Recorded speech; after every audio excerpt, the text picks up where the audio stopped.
Un film primé émeut les spectateurs. Il est basé sur une histoire vraie, comment un journaliste américain et un groupe d'étudiants chinois ont travaillé pour exposer la propagande de Pékin. Un tribunal de Pékin condamne une pratiquante de Falun Gong à 8 ans de prison. Mais le moment de sa condamnation est remis en question quelques jours avant les Jeux Olympiques d'hiver. Bienvenue dans Regard sur la Chine, je suis Vladian Huitens. Les États-Unis ont organisé un boycott diplomatique des Jeux Olympiques d'hiver de Pékin en invoquant le génocide perpétré par le régime chinois contre les musulmans ouïghours dans la région occidentale du Xinjiang. Mais des rapports indiquent maintenant qu'une persécution différente s'intensifie à l'intérieur de la Chine. Underscore, éditeur du Journal of Political Risk et défenseur des droits de l'homme, nous en dit plus sur l'oppression du groupe spirituel Falun Gong par le Parti communiste chinois. Dr Miles Yu, qui est un ancien fonctionnaire du département d'État, il a directement travaillé pour Pompeo sur la stratégie de la Chine sous l'administration Trump.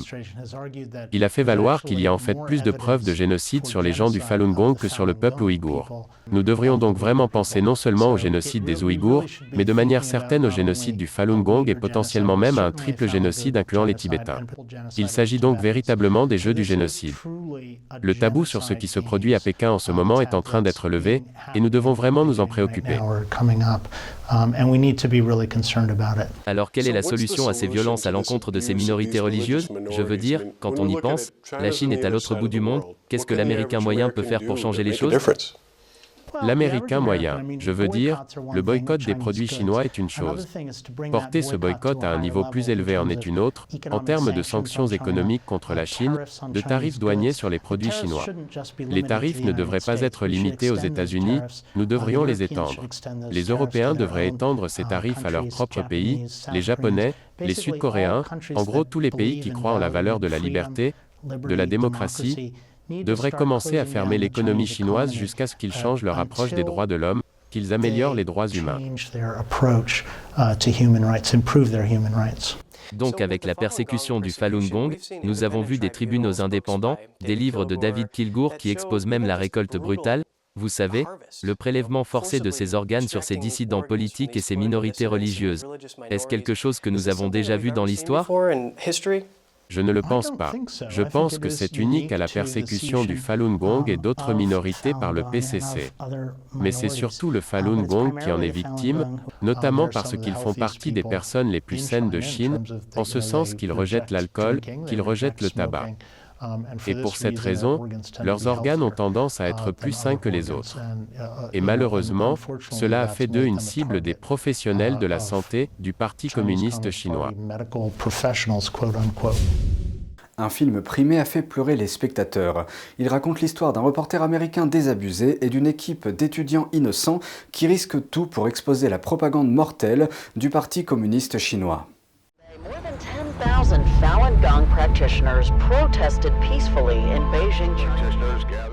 Le film est basé sur des événements réels. Il suit l'histoire de Wang, un étudiant d'une grande université chinoise. Wang pratique le Falun Gong, une discipline de méditation spirituelle qui enseigne les principes d'authenticité, compassion et tolérance. Mais du jour au lendemain, Wang se retrouve ennemi de l'État.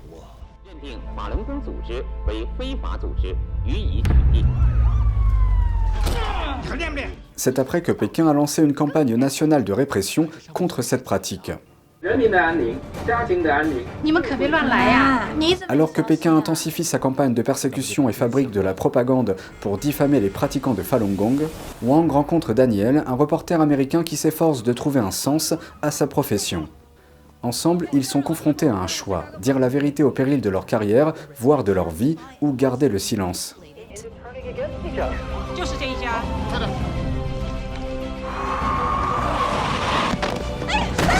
government is conducting one of the largest scale propaganda campaigns in history. You just want to ignore it. What are you going to do? Walk into the prison and demand to see him? Get out of China. Expose their lies to the world.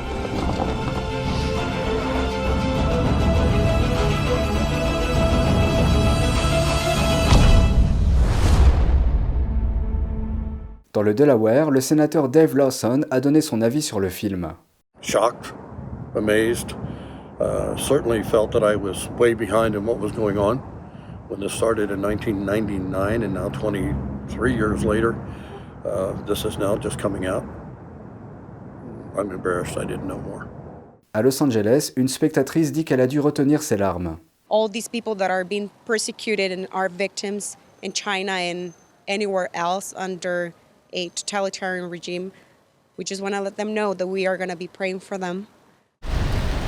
Un autre membre du public dit que même si le film l'a rendu triste à cause des violations des droits de l'homme en Chine, I think it was also the mission of the film is to make you feel somewhat hopeful that there is redemption, that at the end of the day there is some hope if we fight for what's right. il dit qu'il espère que davantage de personnes pourront prendre leur courage à deux mains et se lever pour ce qui est juste.